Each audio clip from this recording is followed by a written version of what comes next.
Salut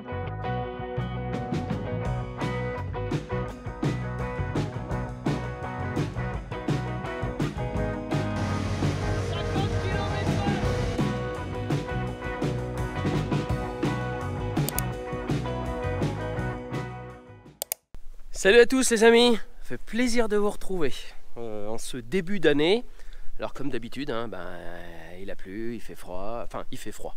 On est en plein hiver, donc là pour le coup, il y a des températures négatives, c'est tout à fait normal. Donc quoi qu'il en soit, je vais vous souhaiter une très belle année 2025.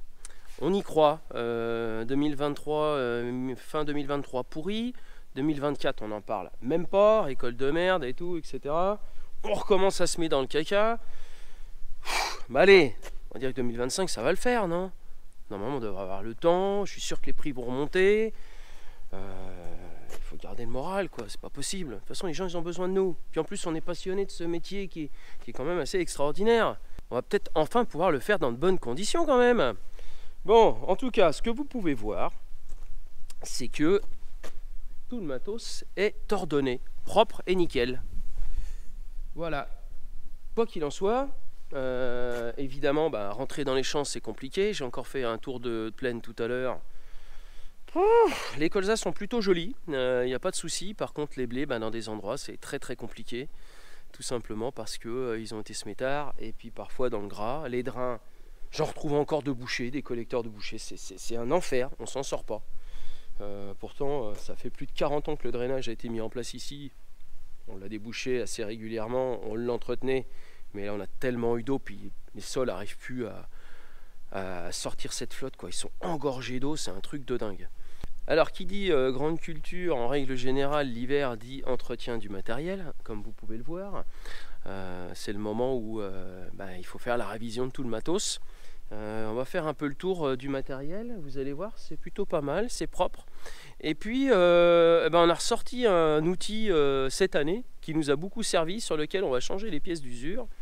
Et bien c'est la charrue les amis. La charrue, on a pu sortir que la petite parce que la grosse c'était tellement humide qu'on ne pouvait pas travailler avec. Donc évidemment ça l'a beaucoup usé. On l'a passé en 14 pouces aussi d'ailleurs, je vous expliquerai. On va s'occuper en fait de remettre les pièces sur cette machine, je vais vous montrer un peu. Je vais me faire aider. Robin, t'es où? Oui. Ah, mais elle est là. Ça va, Robin? Bonjour à tous. T'es pas réchauffé, hein? Non, pas trop. Là, on est dans le négatif, je crois. Il doit faire combien là? -1. Ouais. Donc là, il fait un peu frais, mais on est toujours là pour travailler. Ouais. On va aller s'occuper de la charrue. Oui. Hein, on va se mettre dehors, on va être mieux. Oui. Allez, tiens, on va montrer un petit peu rapidement ce qui a été fait. Donc le pulvé a été hiverné. Donc il a été en fait il y a toujours de l'eau dans le circuit, et ce qu'on fait c'est qu'on met un produit d'hivernage qui permet de ne pas geler. Donc il a été mis dans la cuve, dans le fond de cuve et dans les rampes et dans les buses. Certains tuyaux débranchés. Notre 946, bon allez, fidèle à lui-même. Alors pour une fois, Seb a fait un boulot de ouf. Il s'est mis 2 jours sur la bécane. En fait, il est pire que moi pour le coup. Elle est ultra propre la machine. Donc, il a même réussi à enlever toute la colle qui était sur l'ancien autocollant. Donc je vais pouvoir m'en occuper quand il fera plus chaud. Donc il y a eu pas mal d'entretien qui a été fait dessus. On va s'occuper aussi de changer quelques courroies, quelques roulements. Regardez aussi, on voulait enlever le convoyeur pour regarder l'état des 2 pales qui sont devant le rotor. Regardez les roulements. L'électronique aussi, on a toujours des problématiques de coupe qui monte et qui descend là. Ça me gonfle. Je ne sais pas si ça vous est déjà arrivé. On a changé tous les capteurs, convoyeur, coupe, c'est toujours le bordel. S'il y en a à qui c'est arrivé, ça m'arrangerait bien d'avoir vos retours. Je pense que c'est au niveau de la commande. Pourquoi pas peut-être au niveau du bouton, je sais pas. Si ça vous est déjà arrivé, je suis preneur les amis. On va continuer. Alors le Manitou lui, gros travail. On ira tout à l'heure dans l'atelier, on a démonté la pompe d'injection. On en a profité pour enlever la pompe à eau et tout, parce que ça fuyait dans tous les sens, et j'ai aussi des problèmes de capteur, donc je vais pas avoir le choix que de les changer. Tout est dans le gros carton qui est là. Notre charrue. Voilà. On va avoir un peu de travail à faire. Les tracteurs ont été vidangés, nettoyés. On a vu qu'il y avait du jeu dans la poulie de la pompe à eau du petit Massey. Donc j'en ai commandé une. On changera ça. C'est pas simple, hein. Elle n'est pas simple à enlever. Hein. Qu'est-ce qu'on a d'autre? Notre classe. Notre classe, bien nettoyée. Ah, mon père qui fait son tour. Toutes les générations sont là. Ouais. Donc le classe. Le gros Massey. Propre aussi. Ah, cette déboucheuse de drain qui nous aide, enfin qui nous aide, oui, qui nous aide, mais qui nous donne un boulot de malade. Voilà, débouchage de drain. Et puis notre répareuse qu'il faut qu'on démonte pour l'emmener chez PM Metal pour refaire tout le fond du carter de broyage. Donc voilà, de l'autre côté à la ferme, pareil, tout le matos est nettoyé, entretenu, ressoudé là où il fallait ressouder, le petit coup de peinture qui va bien, le petit coup de gasoil partout. Là vraiment on est dans la mécanique pure, tracteur et la charrue. Je pense qu'on en aura déjà fait pas mal. Donc les amis, c'est parti, on lâche le petit pouce bleu, on s'abonne et on y va.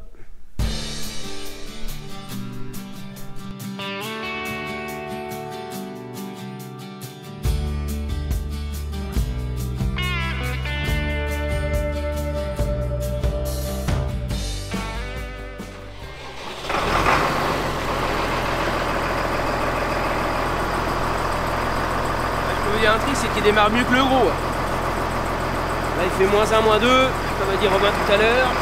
On laisse bien les bougies de préchauffage faire leur travail et chauffer le gasoil. Ça démarre.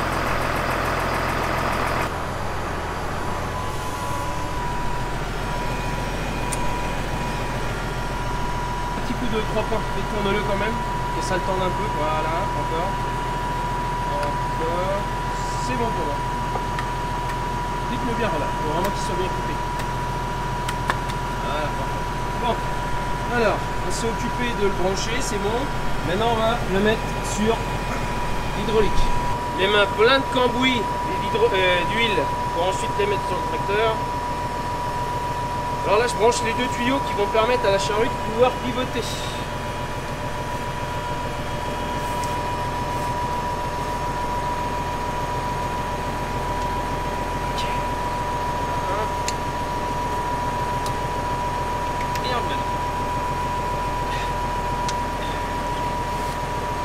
Ok, alors attention à toi, je vais lever Robin.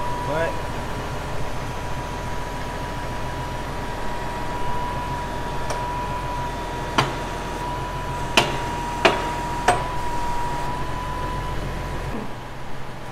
On va changer la roue, elle avait crevé. Ah ouais? Ouais.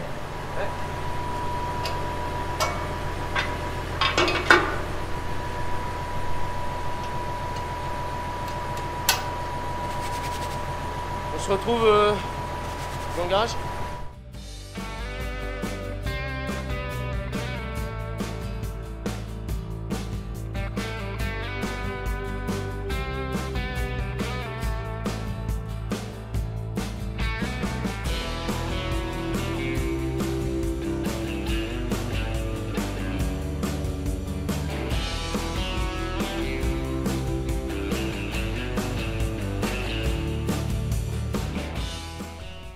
Bon, là, ce qu'on va faire, c'est que on va changer les rallonges de versoir. Alors pour le coup, chez Goisin, ça existe quasiment plus, et à l'origine, et ça vaut une fortune. Alors je vais faire un test avec les râpes vertes, elles sont un peu plus larges, un peu plus longues. Je vais voir si ça marche parce qu'elles sont quand même 3 fois moins chères. On va aussi changer. Alors on a commencé déjà à changer un versoir. On a commencé à vraiment s'user. Je vous expliquerai comment on fait pour les changer. Il ne faut pas s'amuser à les serrer d'un côté, les serrer de l'autre. Il faut le faire simultanément au fur et à mesure pour éviter de le péter en deux, mais je vous expliquerai tout à l'heure. On a commencé déjà à enlever les socles de rasette qui étaient morts. Comme ça on va pouvoir mettre les nouveaux. Les contrecepts. Alors là les amis, il y a du boulot. Tous les contrecepts là. Tout est mort. Ils étaient tous morts. Donc là ils ont été enlevés. Donc voilà, il fait tellement froid que le vérin il n'arrive même plus à se retourner. C'est super. Et puis surtout, Eh bien on l'a passée en 14 pouces. Elle était en fait en 13 pouces. Alors là, pour la passer en 14 pouces, en fait, on l'a décalée tout simplement avec les boulons. En fait, on a desserré les boulons, on a mis un pouce de plus tout simplement. C'était du boulot, mais pour le coup, maintenant, elle est plus en 13 pouces, mais en 14. Sachant que les socks, c'est du 14, il n'y a pas de souci. Donc, mon petit Robin, on a un petit peu de boulot. Bon. Si ça marche, je vais en faire une. Si ça marche, je les peindrai en noir. Parce qu'avoir du bleu sur la voisin, ça m'ennuie un petit peu. Donc ça, ce sont mes rallonges de versoir. Donc j'ai mes socks de rasette grande capacité. Ils sont un peu plus longues. Mes contre-CAP. Voilà, à monter. La boulonnerie qui va avec. Et normalement, je devrais avoir dans l'atelier des contre-cèpes en carbure. Tiens, tant que je suis dans l'atelier, je vous montre le cœur du Manitou, la pompe d'injection qui va aller faire un tour à Bourges pour être totalement révisée, jointée, et en même temps je vous montre la pompe à eau. Alors, tous les joints, la courroie et le monstre. Alors, on est généreux chez Produit là. On en met des paquets. Tiens, regarde. J'ai pas envie de tout vous l'enlever. Hein. Voilà. Quand on voit le morceau que c'est. Voilà. Tac. Gros morceau. Pas de simple en plus. Puis alors, faire de la mécanique quand il fait froid. Mais bon, j'ai pas les sous pour fermer le hangar. Donc, on fera un peu plus tard. Voilà. C'est ça que je veux monter. C'est on monte ça sur les contre-cèpes, plaques d'usure en carbure. Voilà, comme ça, ça bougera plus. J'ai toute la boulonnerie qui est là. Ah, il y a même un versoir. Oh, il y a même d'autres versoirs. C'est la magie. Parfait. Alors, la pétoire va nous servir. J'espère que j'ai de la batterie. Parfait. Commencer à mettre mes socks de rasette. Grande capacité, ça va pas mal. Par contre, j'ai un peu les boules. C'est que j'ai essayé mes rallonges Rabwerk et en fait ça les fait beaucoup trop longues. Beaucoup trop longues. Ça va emmener la terre trop loin, j'ai les boules. J'ai les boules. Je pensais faire une économie, même si c'était un peu plus long, mais là pour le coup c'est beaucoup plus large, beaucoup plus long. Et puis elles sont bien bouffées quoi. Allez, je continue sur les socks de rasette.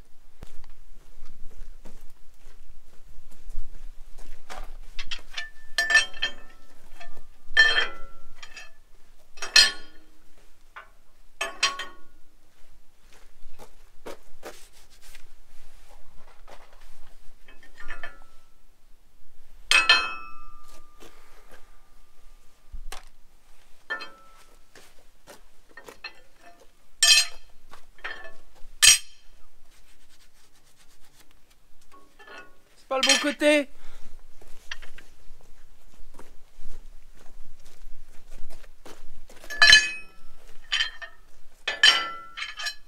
Très important, il faut bien brosser le support. On peut voir qu'il y a de la terre de temps en temps, comme là.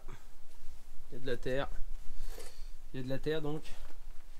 Donc faut brosse brosser. métallique. Exactement. Allez. Quoi? Allez, brosse métallique. Schnell.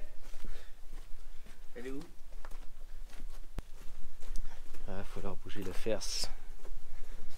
Ah, non, attends, Robin. Ouais, attends. Robin! Quoi? Ah, C'est une balayette ça, c'est pas. Voilà!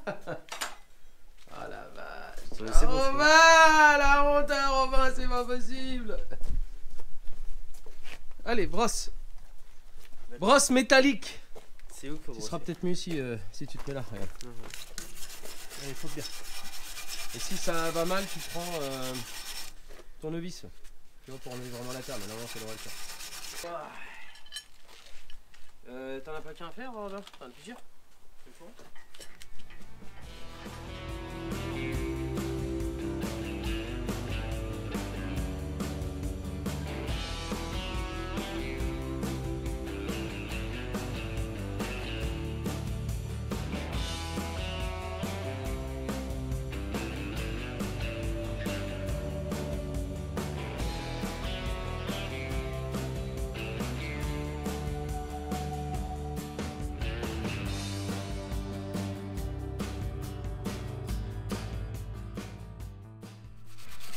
Ouais, c'est bien, Robin.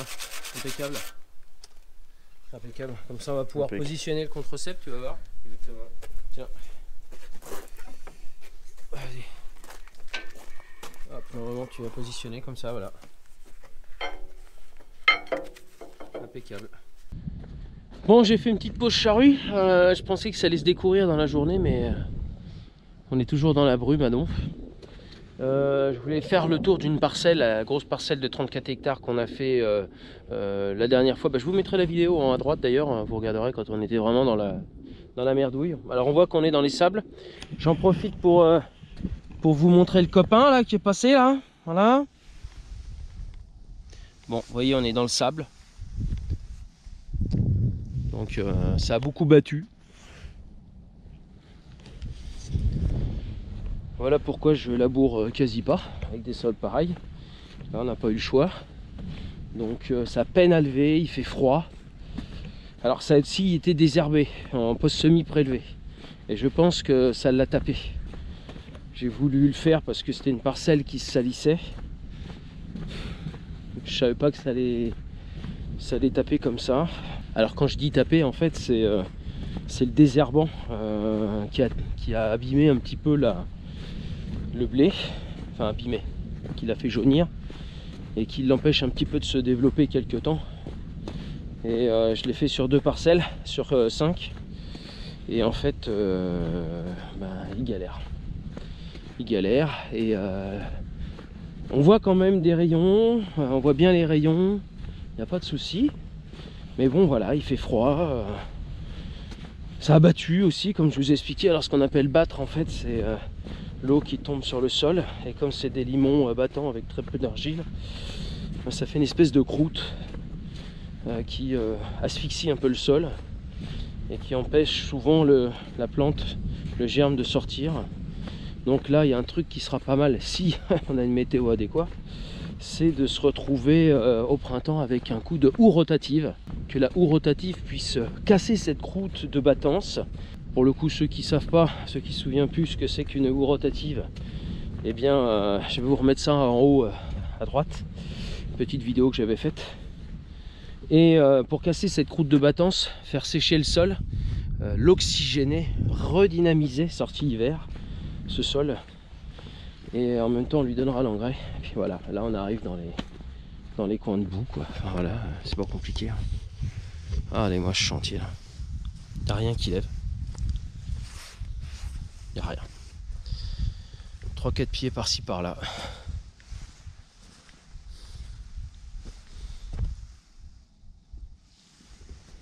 Bah ouais. Ah là là. Ça va pas encore être simple cette année. Ouais, il y a un sacré manque de pieds là. Alors c'est ça en fait le problème, c'est on se retrouve sur des grosses parcelles comme ça et qu'on des ronds un peu partout. C'est cette parcelle de tournesol qui avait subi la même chose l'année dernière. Dans les coins où c'est un peu plus gras, un peu plus humide, et ben ça lève pas. Ça fait des ronds un peu partout dans cette parcelle. Alors on avait avec Seb regratté des petits morceaux à droite à gauche pour ressemer du tournesol, mais ça n'a rien donné. Et qu'est-ce qu'on fait? On détruit les 34 hectares ou on fait des ronds partout? Je sais pas trop, parce que là vraiment il n'y a rien du tout. Il n'y a pas un blé qui sort. Si, un petit bout de blé là, tac. Le problème c'est qu'on a désherbé. On peut pas mettre n'importe quoi comme culture derrière. Allez, on va attendre, voir ce que ça donne un petit peu d'ici un mois. De toute façon, il faut laisser, hein, y a rien à faire, on peut pas faire autrement. Donc on va voir si ça va sécher un peu, si ça va arrêter un peu de pleuvoir. Et puis on avisera au moment venu en fait. Ce qu'on essaiera de faire en tout cas, c'est de limiter les dépenses. Allez, je retourne à ma charrue. Bon, je regarde mes colzas, ça me fait plaisir. Alors il y a eu de la repousse de graminées, mais ça c'est pas grave. Le désherbant a fait son effet. C'est plutôt joli, ça fait plaisir. Alors comme je vous ai expliqué, c'était une 4+1. À l'époque mon père c'était une 4 corps. Et en fait il a rajouté un 5e corps. Et en fait je me rends compte qu'il y a un vrai bidouillage. Alors on voit le 5e corps parce que ça c'est pour mettre la roue de jauge qui se trouve ici. Ce qui permet de la transporter sur la route sans que ça appuie sur les bras de relevage. Par contre je me rends compte que le 4e, comme vous pouvez voir, il est équipé d'un talon qui lui permet d'avoir un contre-cep long. Donc ce que j'ai envie de faire, c'est je vais l'enlever tout simplement. Le 5e a toujours fonctionné comme ça derrière, avec la plaque de renforcement. Donc je pense que je vais l'enlever tout simplement et le mettre comme les 3 autres corps qui sont devant. Allez. Bon, faut que je vous montre un petit truc.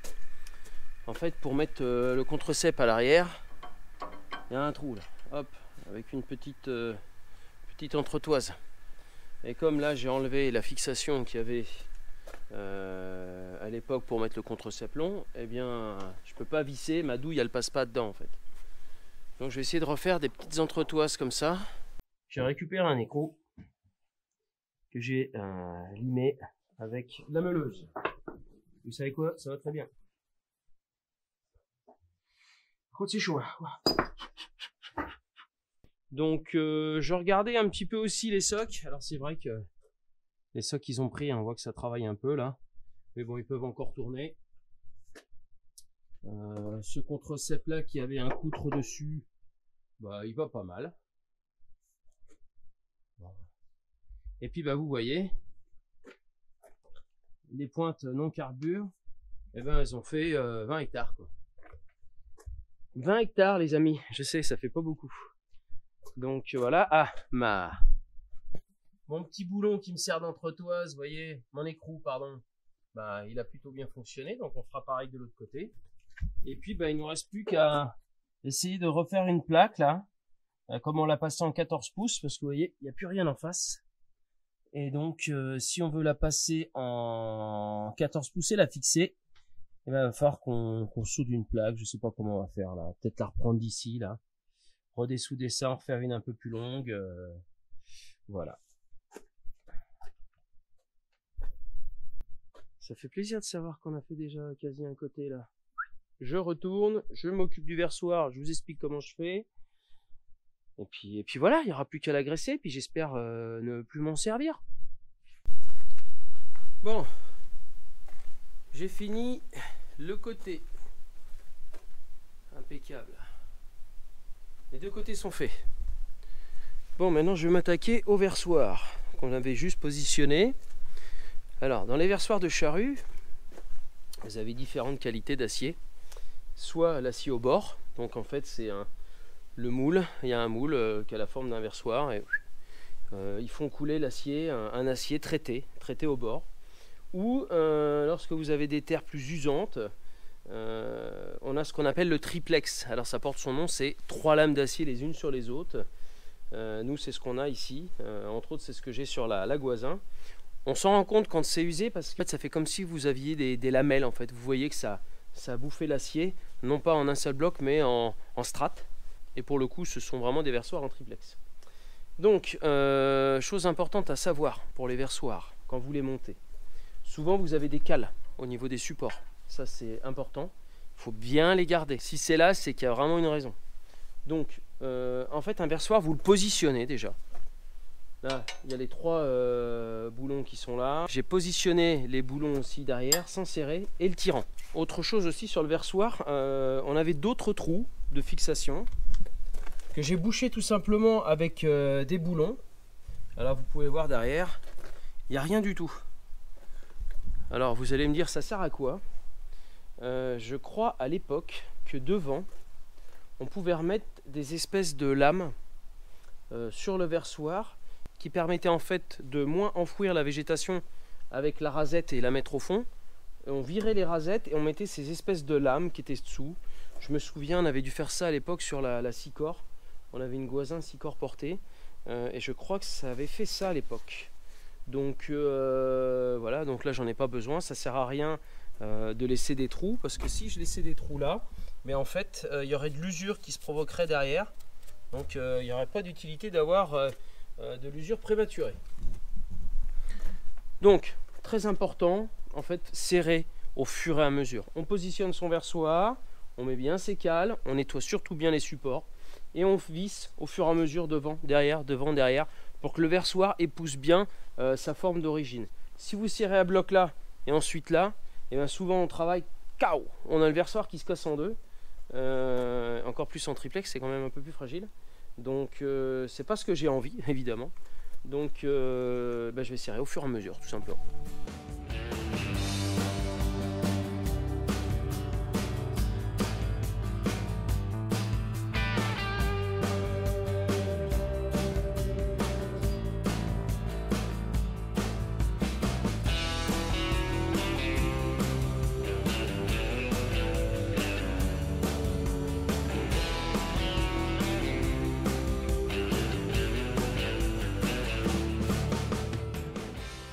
Alors une chose que je vous ai pas dit aussi, ce qui est important aussi, c'est de desserrer le soc en fait pour que le versoir se repositionne bien. Donc là, je vais mettre un petit coup de brosse hop,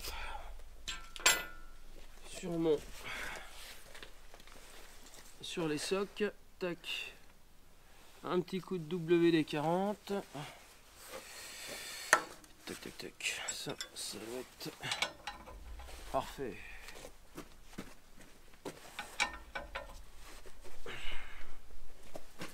Pourquoi peler? Réfléchissons. Voilà.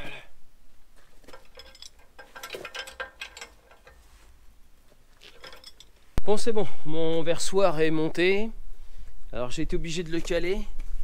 Que ça doit pas être d'origine, ça c'est mon père peut-être à l'époque avait dû le dessouder, ça avait dû taper et j'étais obligé de remettre 2 rondelles pour le caler pour que ça soit bien droit et que tout se monte bien. Voilà. Puis en fait au fur et à mesure on se dit tiens je vais serrer un petit boulon, paf, ah bah celui-là il est mort, je le coupe, etc. On en retrouve tout le temps. Bon, j'ai tout bien rangé, mais il me reste quelque chose à faire.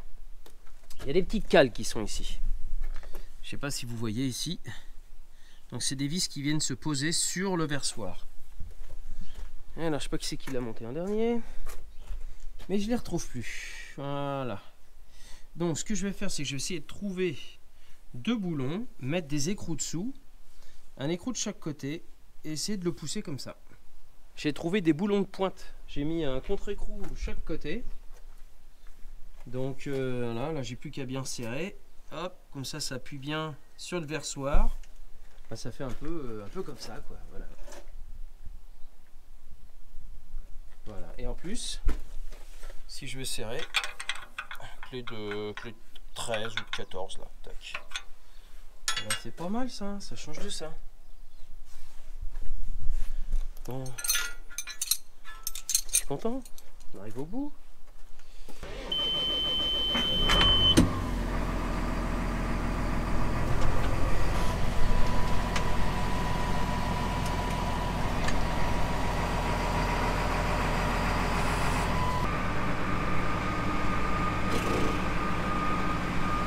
Cette espèce de voyant là, de colmatage de filtre hydraulique là, qui s'allume. Mais je pense que c'est parce qu'il fait froid. Tout a été changé il y a pas longtemps. J'ai bien envie de finir cette vidéo en démarrant gros massé à froid comme ça quand il fait -2, -3 dehors. Voir un peu comment il réagit. Allez, je range celui-ci et on va voir l'autre.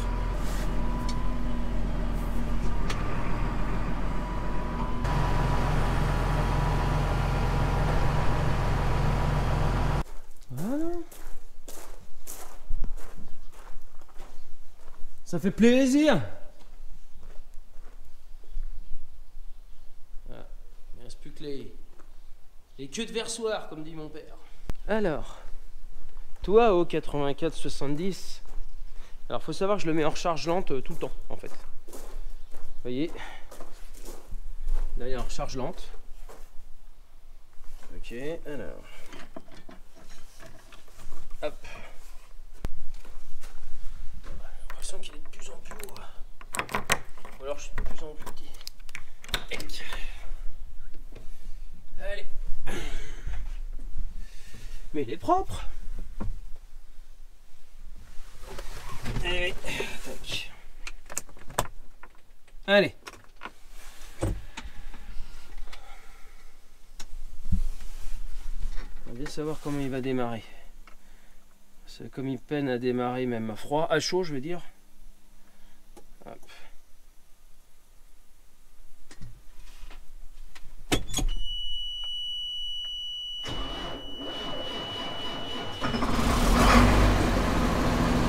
Hop. C'est pas trop mal. Alors en fait je vous explique, d'après ce que m'a dit le concessionnaire, c'est la pompe hydraulique qui se mettrait en route en même temps qu'on démarre le tracteur, ce qui fait que ça le tire dès le départ. Et c'est pour ça que ça met 2-3 tours avant de vraiment démarrer. Bon, c'est vrai qu'il l'a toujours fait. Là les batteries sont neuves. Et puis je le laisse en charge lente tout l'hiver. C'est vrai qu'il y a gros de gamelle à faire démarrer, mais bon, quand même. Alors aussi, petite nouveauté, donc j'ai toujours le FJ Dynamics, on n'a pas eu le temps avec Julien Devomat de remettre un CHC Nav, et c'est pas plus mal parce qu'il ne me reste plus que ce tracteur là à équiper, et il y a un nouvel autoguidage qui arrive, donc on va pouvoir le mettre justement sur le Massey. J'aimerais bien voir un petit peu ce que ça va donner, et comme ça tous les tracteurs seront équipés de CHC Nav et la moissonneuse, donc comme ça en fait on peut passer, alors j'ai pas des antennes pour tous les tracteurs, hein. J'en ai j'ai simplement une sur deux. Ça sert à rien de racheter des antennes en plus, on a juste à les déplacer. Franchement c'est très facile, très instinctif aussi. Je dirais que c'est pareil pour l'écran. Donc l'écran on le déplace d'un tracteur à un autre. Bon, souvent on est deux, donc ça sert à rien d'avoir des écrans dans tous les tracteurs. Pendant qu'on fait de la moisson, eh ben, c'est le gros Massey qui a l'autoguidage parce qu'il fait le travail du sol, il va déchaumer la moissonneuse qui est à l'autoguidage, et les deux autres tracteurs sont sur les remorques, donc pas besoin d'avoir d'autoguidage. Donc je trouve que c'est pas mal, franchement, cet autoguidage là avec cette antenne qui s'enlève assez rapidement, et ben c'est pas mal. Déjà et d'une, ça nous permet de les mettre à l'abri pour pas se faire tirer dans les tracteurs l'autoguidage. Et puis pratique d'utilisation, vraiment très content d'avoir fait le pas sur CHC Nav et surtout de retrouver Julien Devomat, franchement très content. Laisser chauffer un petit peu mon tracteur, de temps en temps c'est bien de les allumer quand ils ont été hivernés, ça fait quelques semaines qu'il n'a pas tourné. En tout cas quoi qu'il en soit les amis, je réitère cette joyeuse et belle année 2025 pour vous tous et vos familles, et puis on va dire que ça va être notre année. Alors je ne sais pas si on peut faire pire, j'espère pas en tout cas, mais quoi qu'il en soit, elle va être à nous cette année. Ça va le faire. Bon, n'oubliez pas les amis, on se retrouve sur mes réseaux sociaux, l'Instagram d'Alexandre de Pro Deal Center ainsi que le Facebook. Et je vous réitère encore mes bons voeux pour cette année 2025, plein de belles choses. Allez, on met 23-24 de côté, on va dire que c'était de la merde, on va passer à autre chose. Et plein de bonheur, plein de santé, de la famille, du travail et surtout une belle météo. Ciao les amis.